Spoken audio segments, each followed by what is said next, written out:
Apocalipsis, capítulo 6. Ahí estará centrado el estudio de hoy. Es un sermón profético, un estudio profético que vamos a tener. Apocalipsis, capítulo 6. Ahí estará el desarrollo de lo que vamos a tratar acá. Pero no se entiende el capítulo 6 si no miramos su contexto que está en el capítulo 5. El contexto es lo que antecede al texto o al capítulo o a la narrativa bíblica. ¿Okay? Si usted lee un texto y no lee su contexto, ese texto puede convertirse en un pretexto. Así, si usted quiere entender bien la Biblia, en vez de leer solo un texto, lea todo el capítulo, lo que dice antes y lo que dice después de ese texto en cuestión. Así se entiende y se comprende mejor la Biblia. El contexto del capítulo 6 está en el capítulo 5. Y voy a resaltar algunos textos para que vayamos entendiendo esto. Apocalipsis capítulo 5, versículo 1. Y vi en la mano derecha del que estaba sentado en el trono un libro que estaba escrito ¿cómo? ¿Cómo estaba escrito? Por dentro y por fuera. Y estaba ese libro o ese rollo, como se le conoce también, estaba sellado ¿con cuántos sellos? 7 sellos, que es lo que vamos a ver más adelante en el capítulo 6. Esos 7 sellos que representan, que simbolizan, en qué tiempo profético está la iglesia, está el mundo referente a los sellos. Y sigue diciendo el texto en el versículo 2, y vi a un ángel fuerte que pregonaba a gran voz: ¿quién es digno de abrir el libro y desatar sus sellos? Hay un libro especial que Juan ve, pero Juan ve que este libro, que este rollo está sellado con 7 sellos y nadie puede abrir el libro, ni siquiera mirarlo. Y esto angustia a Juan. En el versículo 4 él dice: y yo lloraba mucho, porque no se había hallado a nadie que sea digno de abrir el libro, ni de mirarlo, ni de leerlo. Y él dice en el versículo 5, y uno de los ancianos, ¿cuáles ancianos? Los 24 ancianos que se mencionan pues en el capítulo 4. Y uno de los ancianos me dijo: no llores, he aquí el león de la tribu de Judá, la raíz de David, ha vencido. Y ha vencido para abrir el libro y desatar sus 7 sellos. Amén. ¿Quién es el único, según presenta Juan acá, que tiene la autoridad moral, la calidad moral de desatar este libro? Jesús, que es el Cordero inmolado de Dios. En el versículo 9 aparecen otra vez los 24 ancianos. Y Juan dice: y ellos cantaban un nuevo cántico diciendo: digno eres de tomar el libro y de abrir sus sellos, porque tú fuiste inmolado y con tu sangre nos has redimido para Dios de todo linaje, lengua, pueblo y nación. Ahora bien, usted se preguntará: ¿era importante ese libro que tenía 7 sellos, que lo tenían amarrado? ¿Era importante? Sí, era muy importante. Tan importante que el capítulo 6 comienza a describir allí algunos elementos relacionados a este libro. Y era tan importante de que este libro se desatara o fuese abierto, que Juan estaba preocupado y estaba enfermo, porque él quería que se abriera el libro. Él quería saber qué había allí dentro del libro o de este rollo. ¿Qué se encontraba allí en este libro? Número 1. En ese libro del capítulo 5 se encontraba el destino de los impíos escrito allí. ¿Qué se encontraba también en este libro o en este rollo del capítulo 5? La ley de Dios impresa en el libro. ¿Qué se encontraba también en este libro del capítulo 5? La providencia divina, cómo Dios estaba al control de las cosas. ¿Qué se encontraba también? La historia de la tierra, desvelada con todo su desarrollo. que se encontraba también en este libro, el plan de salvación desde su origen hasta su final. ¿Qué se encontraba en este libro? La entronización de Cristo Jesús como sumo sacerdote y rey. Todos estos elementos se encontraban en este libro y el único que podía desatarlo era Cristo. Y Cristo entonces comienza a desatar los sellos de este libro en el capítulo 6. Vayamos al capítulo 6 y vamos a ver los 7 sellos de Apocalipsis. Los 7 sellos de Apocalipsis. Capítulo 6, versículo 1 en adelante. Vi cuando el Cordero, ¿quién es que abre? El Cordero abrió uno de los sellos y oí a uno de los 4 seres vivientes que decía, con voz de trueno, ven y mira. Si era importante para Juan, si era importante para los seres vivientes, también tiene que ser de mucha importancia para nosotros el mensaje que contiene este libro. El mensaje que se desarrolla con estos sellos. Por ejemplo, el mensaje de los sellos bosqueja la historia de la iglesia desde su origen hasta la segunda venida de Cristo.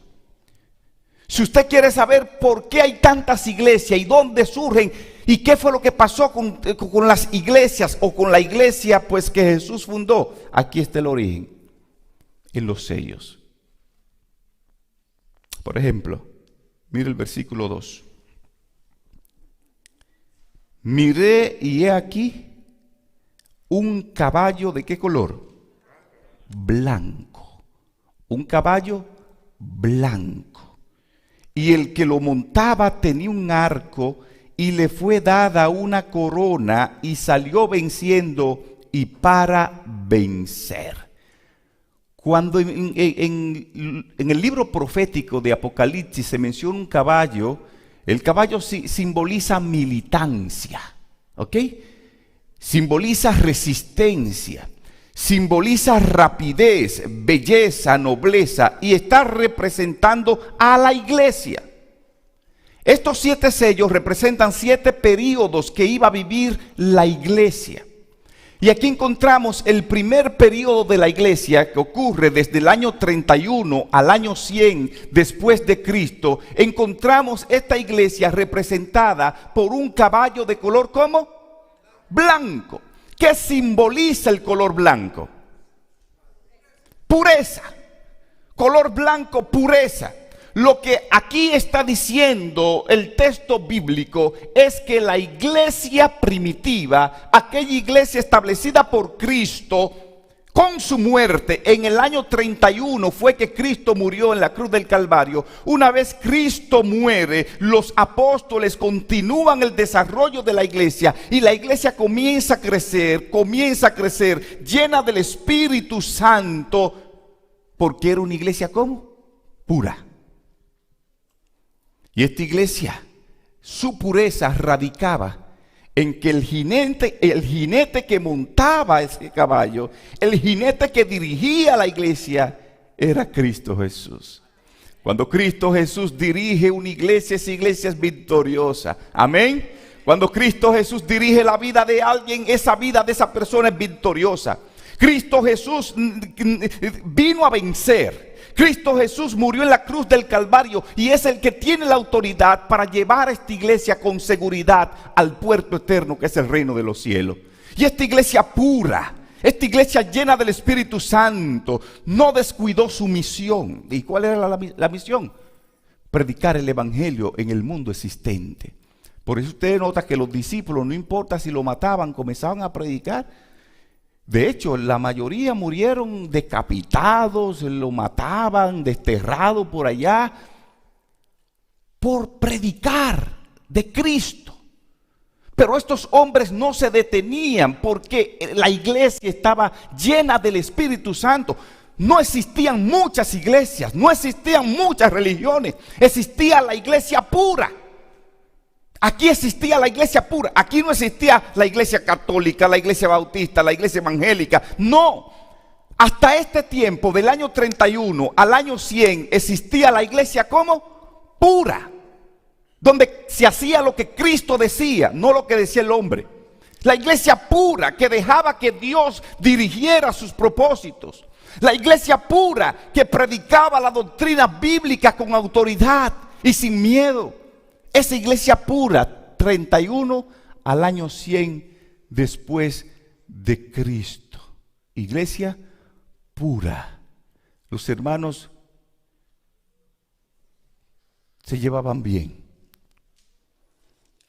Dice el libro de Hechos, que describe las grandes cosas de esta iglesia, que los hermanos tenían las cosas en común. Nadie pensaba en sí. Todos pensaban en el bien común. No había egoísmo. No había lugar para sentimientos egoístas. Habían dos hermanos que fueron egoístas e intentaron engañar a los apóstoles. Una pareja de esposos se combinaron y el Señor los mató, a Ananías y a Zafira, porque no encajaban en esta iglesia pura. No encajaban. ¿Y saben algo? Esta iglesia volverá a esa pureza. Y si el Señor tiene que permitir que algunos de nosotros se muera para Él mantener la pureza de su iglesia, lo va a hacer. Como lo hizo con Ananías y Zafira. Ellos no encajaban en este modelo de iglesia pura. Por eso murieron, y murieron otros también. Esa iglesia militante que nació, creció para ser victoriosa, porque Cristo Jesús era quien dirigía a la iglesia. Wow. Yo anhelo como pastor pastorear esa iglesia. Esa iglesia pura donde Dios sea el centro. Esa iglesia pura donde la palabra de Dios sea la guía. Esa iglesia pura que predique el evangelio, que ese sea su norte a seguir, que ese sea su misión a seguir. La iglesia pura, ¿de qué año a qué año? 31 al 100. Vamos a ver el segundo sello. Si esto fue del año 31 al año 100, eso indica que ya ese sello se rompió, ya se abrió. ¿Cuántos sellos nos quedan? 6, porque son 7, dice Apocalipsis, son 7. Ya se rompió uno, del año 31 al año 100. Vamos a ver el segundo sello, versículo 3. Cuando abrió el segundo sello, oí al segundo ser viviente que decía: ven y mira. Y salió otro caballo. ¿De qué color? Bermejo. Algunas versiones de la Biblia dicen rojizo, algo rojo, un caballo rojo, muy rojo. Y al que lo montaba le fue dado poder de quitar de la tierra la paz y que se matasen unos a otros, y se le dio una gran espada. Preste la atención a esto. Quiero que mantengan el hilo, porque si usted pierde el hilo de este asunto, se puede confundir bastante. Quiero que mantengan la hilación y la coherencia de este estudio. 31 al año 100 la iglesia es pura. Siempre la pureza de alguien le va a molestar a algunos. Siempre la pureza de un sector le molestará al otro. ¿Ok? Por ejemplo, esta iglesia pura que no quería mancharse, no quería contaminarse, quería hacer lo que Dios decía, se levantaron emperadores a perseguir la iglesia. Ustedes tienen que hacer lo que dice Roma. Y la iglesia pura, no. Tenemos que hacer lo que dice Cristo. Ustedes tienen que hacer lo que dice el emperador. No. Nosotros tenemos que hacer lo que dice Cristo. Y nadie lo sacaba de ahí. Ustedes tienen que estudiar estas cosas en la iglesia. Y esa iglesia pura, no. Nosotros eso no lo vamos a estudiar. En la iglesia vamos a estudiar la Biblia. Porque vamos a hacer así dice Jehová. Lo que diga Jehová, eso haremos. Entonces los emperadores comenzaron a perseguir la iglesia. Y este tiempo profético de persecución de la iglesia va desde el año 100 al año 313. ¿Ok? Año 100 al año 313 se desata la persecución. Fue en el tiempo donde muchos mártires, también se le conoce la época de los mártires, muchos hombres de Dios tuvieron que huir para escapar de Roma y su persecución.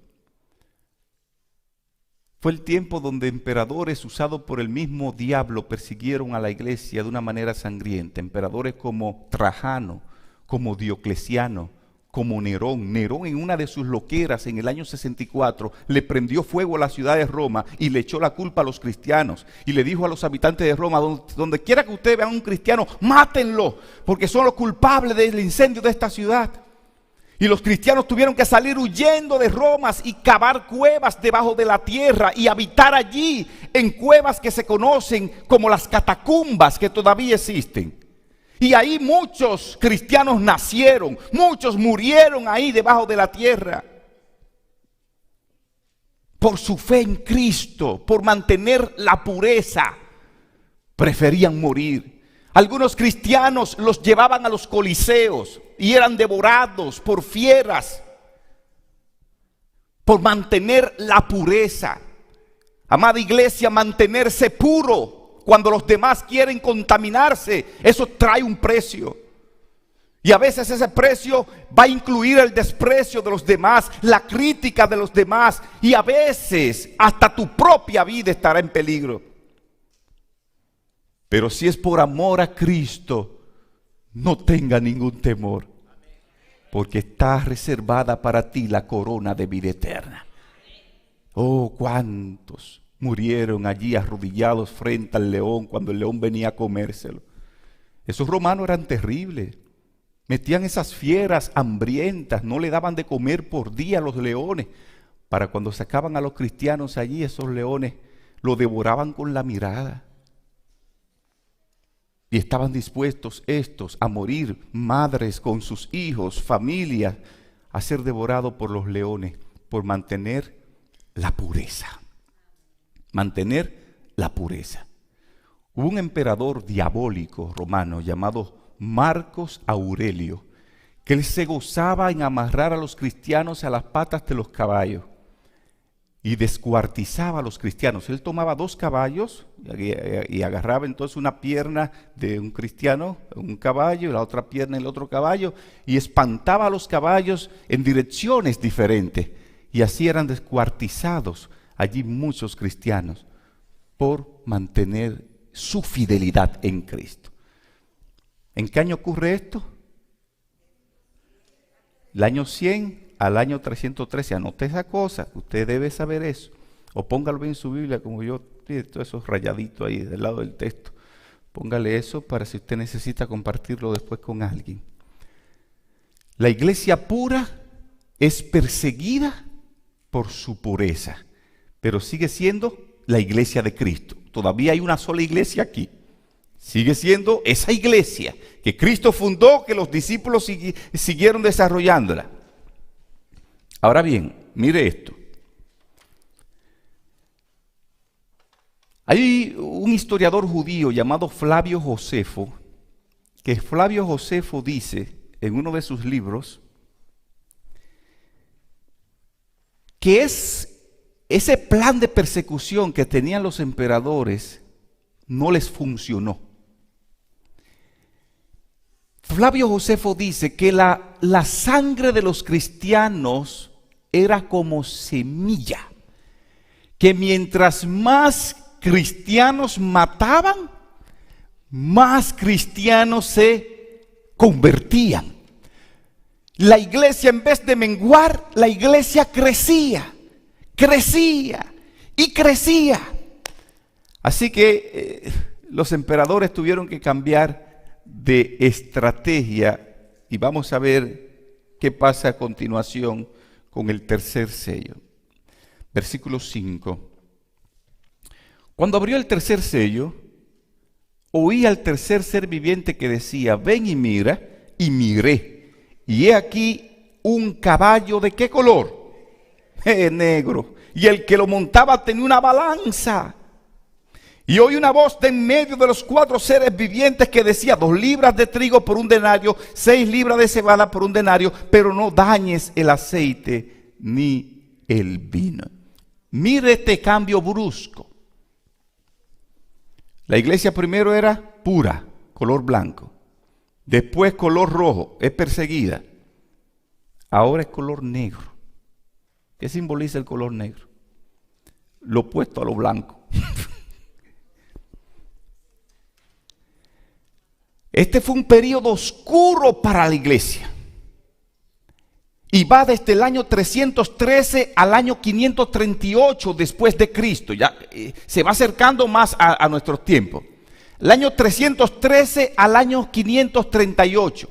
Fue un momento complicado para la iglesia, porque a pesar de la fidelidad de muchos que preferían morir por su fe en Dios, hubo un gran sector que dijeron: no, yo no estoy dispuesto a morir por la creencia. Y ayudaban a entregar a los hermanos, algo que se va a repetir ya al final del tiempo. Entregaban a sus propios hermanos, se congraciaban con Roma. Y comenzaron entonces a decir: nos persiguen por ser puros, nos persiguen por estudiar la Biblia, vamos a estudiarla menos. Y comenzaron a enfriarse en el estudio de la palabra de Dios. Comenzaron a menguar el estudio de la palabra de Dios. Y llegó un momento entonces que la Biblia llegó a ser el libro de uso solo de los predicadores, pero la hermandad no usaba Biblia. Solo los que dirigían leían la Biblia y la enseñaban. Y eso trajo oscuridad y apostasía a la iglesia. Por eso está representada este caballo por un color negro, por un color de oscuridad, por un color de confusión.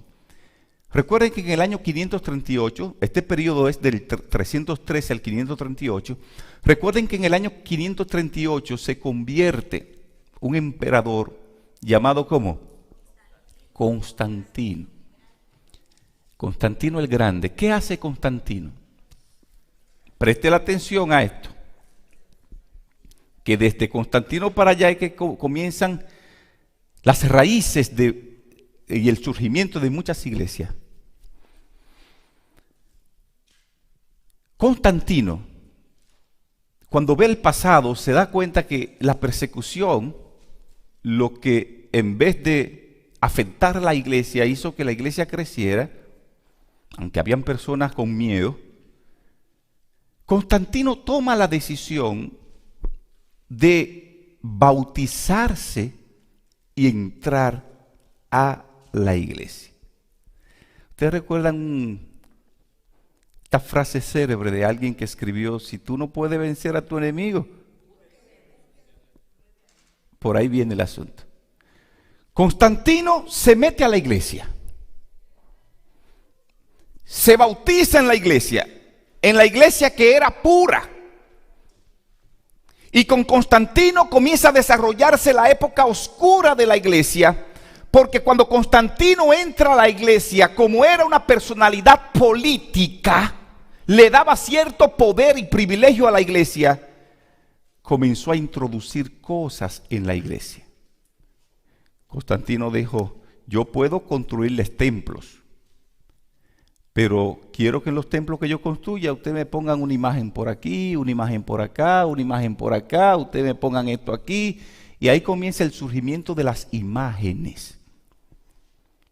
Y como la iglesia había descuidado el estudio de la Biblia, pareciera ser que a muchos se le olvidó el mandamiento que decía: no tendrás imagen, no te harás semejanza a ellas, ni las honrarás. Constantino comenzó a hacer los cambios en la iglesia. Constantino llega a la iglesia y dice: ¿qué día que se guarda aquí? El sábado. Vamos a cambiarlo para el domingo, porque a mí me gustaba el Dios Sol, y el día del Dios Sol es el domingo. Vamos a guardar el domingo. Algunos se oponían, pero otros, para no molestar al emperador, se quedaban calladitos y no creaban ningún tipo de oposición. Y ese momento oscuro de la iglesia llevó a la iglesia al siguiente periodo peligroso, que lo vemos en el cuarto sello, versículo 7. Recuerden que ya hasta este momento la iglesia ya ha ido perdiendo su pureza, ya está en color negro, ya no es una iglesia doctrinal, ahora no se hace lo que diga Cristo, ahora se hace lo que dice Constantino. ¿Okay? Versículo 7. Cuando abrió el cuarto sello, oí la voz del cuarto ser viviente que decía: ven y mira. Miré y he aquí un caballo. ¿De qué color? ¿De qué color? Amarillo. Cuando pensamos en ese color, ¿qué nos llega a la cabeza? Por ejemplo, si a Rebeca le dice, alguien le dice: hermana Rebeca, la veo rosadita. Eso es un piropo, un halagio. Wow, me veo en salud. Pero imagínense que le digan: hermana, usted se ve como amarilla. Eso tiene un mensaje. ¿Qué nos llega a la cabeza? Se está muriendo, está enferma. Entonces, este periodo de la iglesia, en el cuarto sello, es un periodo de muerte. Por eso el mismo texto dice: el caballo amarillo, quien lo montaba tenía por nombre ¿cómo? Muerte, y el Hades le seguía. Y le fue dada potestad sobre la cuarta parte de la tierra para matar con espada, con hambre, con mortandad y con las fieras de la tierra. Una iglesia donde ya no se hace lo que Dios dice, se vuelve amarilla, comienza a morirse. Una iglesia donde mande más un hombre que Dios, comienza a ponerse amarilla. Una iglesia donde se le tema más al hombre que a Dios, ponerse amarilla. Una iglesia donde ya no se estudia la palabra de Dios, comienza a ponerse amarilla. Un hermano que no viene a la iglesia, un hermano que no estudia la Biblia, un hermano que no participa de la escuela sabática ni de los materiales que prepara la iglesia, comienza a ponerse amarillo. Un hermano que descuida la oración comienza a ponerse amarillo. Y eso se le ve en la cara a usted. Eso se refleja en sus actos. Eso se refleja en lo que usted dice. Eso se refleja en lo que usted piensa y en lo que usted hace. Esa amarillez espiritual. Cuando se saca la palabra de Dios de un lugar, viene la muerte. La iglesia adventista del séptimo día era conocida antes por ser la iglesia del libro. ¿Cómo nos están conociendo hoy día? La iglesia adventista del séptimo día le enseñábamos a los niños desde chiquitico a aprenderse la Biblia, a aprenderse los textos de la Biblia.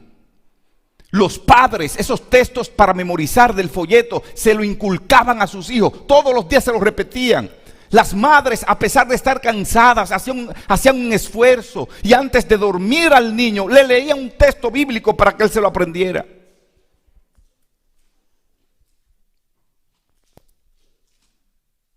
Tristemente ha ido cambiando eso. Los hermanos de iglesia agarraban el texto de la lección de escuela sabática y se lo memorizaban. Cada semana se memorizaban el texto de la semana. Porque éramos conocidos como el pueblo del libro. ¿Qué ha pasado, amada iglesia? Tal vez sin darnos cuenta, nos estamos volviendo amarillos. Y eso es peligroso. Así se volvió la iglesia, amarilla, muerte espiritual. Aquí no reina Dios, aquí reina un hombre. Aquí no se hace lo que dice Dios, aquí se hace lo que dicen los hombres. Y eso provocó entonces lo que se conoce en la historia como el inicio de la Reforma Protestante. ¿El inicio de qué cosa? ¿En qué consiste la reforma protestante? Versículo 9. Este periodo del quinto sello va desde el año 1517 al año 1798. 1517, 1798. Cuando abrió el quinto sello, vi bajo el altar las almas de los que habían sido muertos por causa de la palabra de Dios, por el testimonio que tenían. Y clamaban a gran voz diciendo: ¿hasta cuándo, Señor santo y verdadero, no juzgas y vengas nuestra sangre en los que moran en la tierra? Y a esas personas que fueron muertas, aquí encontramos otra persecución en este quinto sello. Se les dieron, versículo 11, vestiduras blancas, y se les dijo que descansasen todavía un poco de tiempo hasta que se completara, ¿qué cosa? El número de sus consiervos y sus hermanos, que también habían de ser muertos como ellos. Aquí encontramos otro periodo de persecución. ¿Qué ocurre en el año 1517? Y préstele atención a esto, porque ya eso se está acercando más al año 2022. ¿Ok? Ya todos estos sellos se han ido abiertos, se han ido abriendo o desatando. 1517. En esta iglesia amarilla, que se ha vuelto una iglesia universal, se levanta un sacerdote católico llamado Martín Lutero. Y en el año 1517, después de un estudio profundo, porque era un catedrático católico, comienza a estudiar la Biblia y se da cuenta que el justo por la fe vivirá. Y estas palabras cambiaron su forma de ver el cristianismo. Él decía: ¿por qué la iglesia está exigiendo que para salvarse hay que subir las escaleras de la iglesia de San Pedro? ¿Por qué la iglesia para salvarse tiene que hacer penitencia? Si aquí el texto dice que solo por la fe el justo vivirá, no por las obras que hace. ¿Por qué tiene una persona que confesarse delante de un hombre cuando la palabra de Dios dice que a través del único medio por el cual nuestros pecados son perdonados es a través de Cristo Jesús, que es el Cordero de Dios? Y entonces comienza a desarrollar ideas que iban en contrariedad con la iglesia amarilla. Y él era parte de la iglesia amarilla. Y entonces, en la Universidad de Wittenberg, donde él era maestro, publicó 95 tesis bíblicas que contradecían a todo el sistema de la iglesia amarilla, de la iglesia existente en el momento. En el año 1521 lo llamaron a compadecer a la dieta de Worms. ¿En qué consistió la dieta de Worms? Era una reunión donde estaban allí los líderes de la iglesia. Invitaron a este sacerdote para que se retractara de lo que él había publicado. Y él dijo: solo si me demuestran con la Biblia que yo estoy equivocado, me retracto.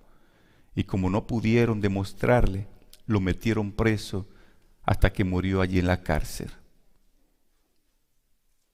por mantenerse puro aún en medio de un sistema amarillo. Otro sacerdote católico llamado Juan Hus, las mismas ideas, los mismos principios que Martín Lutero, cuestionaba a la iglesia. ¿Por qué en la iglesia solamente la Biblia la leen lo que predican y lo hacen en latín? ¿Por qué la Biblia no puede ser accesible a toda la hermandad para que lean, para que conozcan al Dios verdadero? Entró en polémica con la iglesia por sus puntos, por sus ideas. Y le dijeron: Juancito, si tú no te retractas de todo lo que está diciendo o no te callas la boquita, te va a ir mal. Y él no se retractó, lo llevaron a la hoguera. Y allí en la hoguera, la madera preparada para quemar a aquel Hijo de Dios, por aún en medio de un sistema corrompido, él prefirió mantenerse puro. Lo amarraron y le preguntaron: ¿todavía sigue con lo que crees? Y él dijo: sí, y no me voy a retractar. Te vamos a quemar. Mira, ya aquí te tenemos preparado todo. No importa, pueden seguir. Encendieron la hoguera y aquel sacerdote católico llamado Juan Hus, estando amarrados allí en la hoguera y sintiendo el calor del fuego recorrer su cuerpo y más adelante las llamas, comenzó a cantar así: Jesús, Hijo de David, ten misericordia de mí. Jesús, Hijo de David, ten misericordia de mí. Y mientras más sentía las llamas recorrer por su cuerpo, eso no lo detuvo, siguió cantando: Jesús, Hijo de David, ten misericordia de mí, hasta que las llamas apagaron su voz. Todo por mantenerse puro, por mantenerse fiel a Dios. Las Margaritas de Winton, dos mujeres que no eran hermanas pero tenían el mismo nombre, fueron ahogadas a orilla de la playa, también por su fe en Dios. Los valdenses tuvieron que huir a las montañas y algunos preferían lanzarse en el precipicio antes que ser atrapado allí por los soldados de Roma que le perseguían. Pero eso no detuvo allí a los valdenses, a los reformadores, de predicar la palabra de Dios. Aquel que le encontraban una Biblia lo mataban y lo llevaban a la hoguera. Usted dirá: pastor, ¿y cómo predicaban? Dice la historia cristiana que los valdenses tomaban a los niños cuando lo mandaban a la escuela y debajo de la camisita le escribían textos bíblicos. Vayan y compartan eso con la gente. Traten de que no lo vean. Y le escribían los textos bíblicos: Jehová es mi pastor y nada me faltará. Y los niños así predicaban. El mensaje no se detuvo. Y de ahí comienzan a salir los diferentes grupos religiosos a través de esta reforma protestante.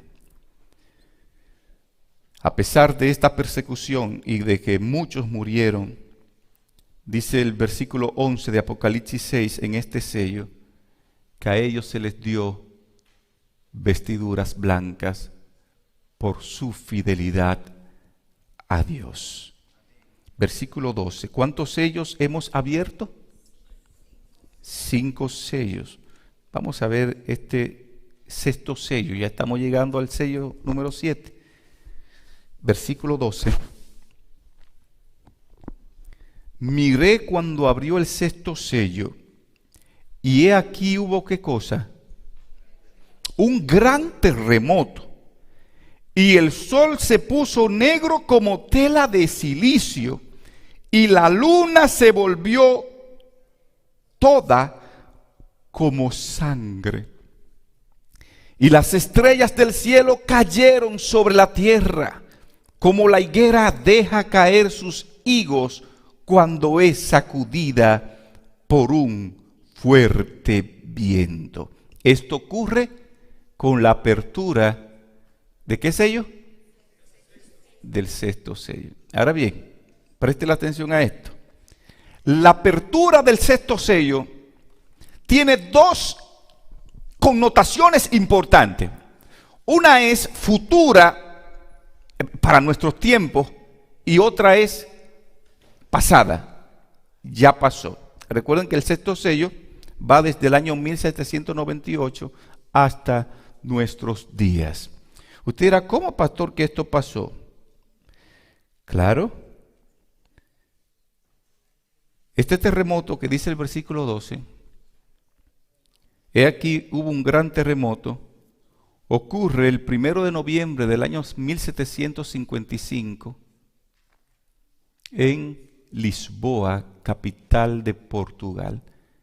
Es el terremoto registrado más grande de toda la historia. Ocurre en este periodo. ¿Cuándo ocurre esto? 1755. Eso indica que ya eso pasó.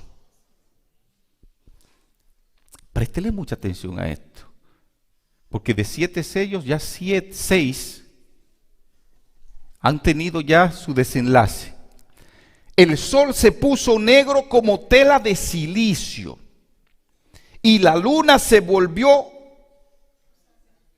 roja como la sangre. ¿Cuándo ocurre esto? 19 de mayo del año 1780, en la parte este de Estados Unidos, 10 de la mañana, se puso todo negro. Un evento registrado para la historia. Si usted es lo que está diciendo, cuando yo vea que el sol se ponga negro, entonces voy a arreglar mi vida con Dios. Si usted está pensando eso, déjeme decirle que la guagua ya lo dejó, porque ya estos acontecimientos pasaron. El tiempo de arreglar su vida con Dios es ahora, es hoy, porque usted no sabe qué va a pasar ahorita o va a pasar mañana con su vida. Es hoy, este es el momento. Y mire cómo se van una detrás de otras estas señales. Por ejemplo, 1755, terremoto. 1780, viene oscurecimiento del sol. Y la luna también se vuelve roja como sangre. Ese mismo día, versículo 13, las estrellas del cielo cayeron sobre la tierra como la higuera deja caer sus higos cuando es sacudida por un fuerte viento. Esto ocurre el 13 de noviembre del año 1833. Caen estrellas fugaces, dando así pues cumplimiento a lo establecido aquí en la profecía bíblica. Esto va muy de la mano con la parte histórica de Mateo capítulo 24, que también es un capítulo profético. Es decir, estas señales que aparecen en el sexto sello, en la primera parte del sexto sello, ya ocurrieron. Terremoto de Lisboa, el sol y también la luna roja como la sangre y las estrellas cuando caen del cielo. Versículo 14. Recuerden que el sexto sello tiene 2 partes. Hay otra para nuestros tiempos, parte futura, versículo 14. Y el cielo se desvaneció como un pergamino que se enrola, y todo monte y toda isla se removió ¿de dónde? De su lugar. Esta parte falta del sexto sello.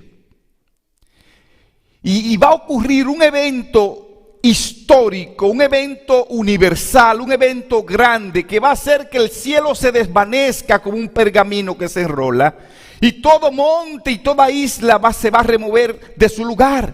Y versículo 15, y los reyes de la tierra, los grandes, los ricos, los capitanes, los poderosos, todos los siervos, los libres, se escondieron en la cueva y entre las peñas de los montes y decían a los montes y a las peñas, caigan sobre nosotros y escondednos del rostro de aquel que está sentado sobre el trono y de la ira del Cordero, porque el gran día de su ira ha llegado y ¿quién podrá sostenerse en pie?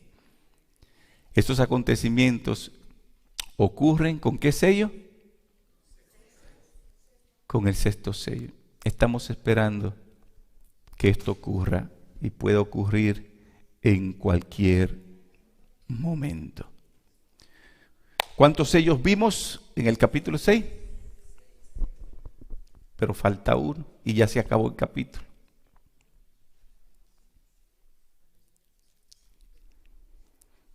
Yo quiero que en esta parte final ustedes Vea la narrativa bíblica. Capítulo 5 empieza este asunto. Capítulo 6 describe 6 sellos. Pero en el capítulo 7 aparecen una gran multitud y los 144,000 sellados.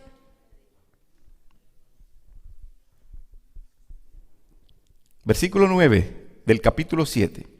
Después de esto, de lo que vimos, he aquí una gran multitud, la cual nadie podía contar, de todas las naciones y tribus, pueblo y lengua que estaban delante del trono y en presencia del Cordero. Y esta multitud está vestida de ropa blanca y con palmas en las manos. O sea, ya lograron la victoria.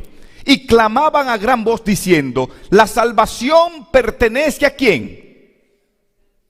Pertenece a nuestro Dios, que está sentado en el trono, y al Cordero. Esta gran multitud que aparece aquí en el capítulo 7 del libro de Apocalipsis son los triunfantes, son los redimidos, son los salvos de todas las edades, de todos los tiempos, de todas las épocas. Son aquellos que prefirieron mantenerse fiel y leal a Dios hasta el final. Por eso la palabra de Dios dice: el que persevere hasta el final, ese será como. Y a esta gran multitud se le entregó vestiduras blancas. En esta gran multitud tal vez encontremos a Abraham. En esta gran multitud tal vez encontremos a Noé, a Jeremías. Tal vez encontremos a Juan el Bautista. Tal vez encontremos a Ivette. Tal vez encontremos a Carmen. Tal vez encontremos a Salvador. Tal vez encontremos a María, tal vez encontremos a Rebeca, Alejandro, a José, tal vez encontremos a Juana, en esta gran multitud con vestiduras blancas y con palmas en las manos, cantando la victoria. Pasamos situaciones en esta tierra, pasamos de todo, pero vencimos por el Cordero. No importa los desánimos que tuvimos, no importa las situaciones pasadas. Aquí estamos con vestiduras blancas para cantar el cántico del Cordero junto a los redimidos. Qué bonito será esto. Pero nótese, todavía el séptimo sello no se abre. Y es el último sello. ¿Dónde está la apertura de ese sello? Capítulo 8, versículo 1. Ya después que estén sellados, los que están sellados para vida eterna, ya que estén los redimidos listos para estar con Cristo por toda la eternidad, ya cuando se haya acabado el tiempo de gracia y este sellamiento ya sea una realidad, versículo 1 del capítulo 8, entonces apertura el séptimo sello. Y vamos a ver cuál es ese séptimo sello. Cuando abrió el séptimo sello, se hizo silencio en el cielo como por media hora. Se hace silencio en el cielo como por media hora. Este séptimo sello provoca que las actividades del cielo se paralicen. ¿Por qué se paralizan las actividades del cielo? Porque Cristo Jesús recoge a las huestes angelicales y viene a buscar a su pueblo. El séptimo sello, amada iglesia, es la venida de Cristo Jesús. Y esa es la parte, el único sello que falta por abrirse. 7 sellos encontramos registrados acá. 6 sellos se han aperturado, se han abierto. Falta uno. Eso nos indica que estamos más cerca de la venida de Cristo. Más cerca de irnos al cielo con nuestro Redentor. Amada familia, Cristo viene a buscar a un pueblo. Cristo viene a buscar a su iglesia. Y está a las puertas. ¿Está dónde? a las puertas. Una mañana estaba haciendo mis actividades. Mientras caminaba me llegó al pensamiento y me salió de la nada cantar el coro de un himno. Que decía: Él viene, mirad, cercano, cercano Él está. Las perlinas puertas ya ábrense de par en par, y los salvos entrarán por el Edén. Él viene, Él viene. Que este pensamiento pueda calar en tu mente el día de hoy. Que Él viene y que está cerca. Cuando este pensamiento está aquí, 24/7, tu vida espiritual será diferente, porque tú sabes que Él viene. Cuando ese pensamiento esté en tu cabeza, tu relación en la iglesia con los demás será diferente, porque tú sabes que Él viene. Cuando ese pensamiento esté en tu cabeza, tú te vas a preocupar para compartir la fe con otros. No va a haber tiempo para vagancia espiritual. Va a trabajar por Cristo, porque tú sabes que Él viene. Amada familia, la iglesia no es un club social para usted venir a reunirse con sus hermanos y compartir. Voy a la iglesia para ver a mis hermanos y compartir con ellos. No, la iglesia es mucho más que eso. La iglesia es mucho más que una institución corporativa. Es mucho más que eso. La iglesia es un pueblo firme. La iglesia es un pueblo leal que marcha y se alista cada día para tener un encuentro con Cristo, para alistarnos y para marchar y tener un encuentro con Cristo Jesús. Yo quisiera preguntar en esta parte final: ¿hay alguien que quisiera tener ese encuentro con Cristo? ¿Hay algún hermano que quiere ser de esa multitud que va a recibir vestiduras blancas? ¿Hay alguien que quiere decirle a Jesús: Señor, yo quiero que tú me coloques las vestiduras blancas, no me dejes fuera? Puedes venir aquí al frente, por favor, que quiero orar por ti. Si tú quieres ser de esa multitud, ven, representa esa multitud aquí al frente. Esa multitud de los sellados, esa multitud de los redimidos, esa multitud que está consciente que ya a este mundo le queda poco tiempo, poquito. De 7 sellos, 6 se han abierto. Falta uno, que es la venida de Cristo, y yo quiero irme con Cristo. Quiero ser de esa multitud que cante el cántico del Cordero. Ven aquí al frente y oremos. Coloca tu vida en las manos de Dios el día de hoy. Tienes lucha, tienes dificultades, pero tienes que estar consciente en el tiempo que estamos viviendo. Si sigues como está, te vas a perder. Necesita estar consciente que esto le queda poco tiempo. No es tiempo para usted postergar su preparación. Es tiempo de alistarnos ahora para estar listos, para estar seguros, para irnos con Cristo. Un hermano se le acerca a la hermana Helen White y le pregunta: hermana White, ¿usted cree que Cristo viene dentro de 10 años? Y esta pregunta sorprendió a la hermana White. Y ella dice: ¿y qué diferencia tendría si viniese dentro de 1 año? El hermano le dijo: lo que pasa es que si Él viene de aquí a 10 años, yo sigo haciendo mis cosas, y cuando ya casi se esté cumpliendo el año 10, entonces yo me preparo para irme con Cristo. ¿Saben? Esa es la actitud que muchos de nosotros tenemos. Cristo no viene ahora. Ya cuando yo vea que estén ocurriendo los eventos y la cosa, entonces me pongo en la cosa. Si seguimos así, nos vamos a perder. La hermana White le respondió a ese hermano: oh hermano, qué triste Cristo puede venir esta noche para usted. Cristo puede venir esta noche. Si usted se muere el día de hoy, para usted ya Cristo vino.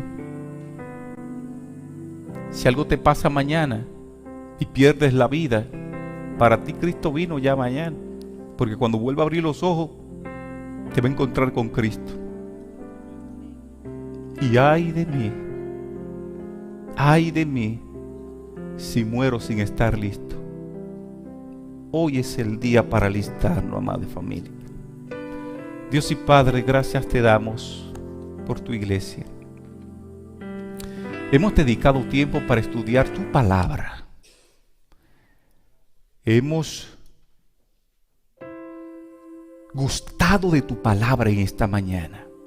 Hemos extraído del texto bíblico el mensaje que necesitamos para estar listos. Ayúdanos a entender la brevedad del tiempo. Ayúdanos a entender que aquí estamos de paso como peregrinos y extranjeros. Que nada somos, nada tenemos.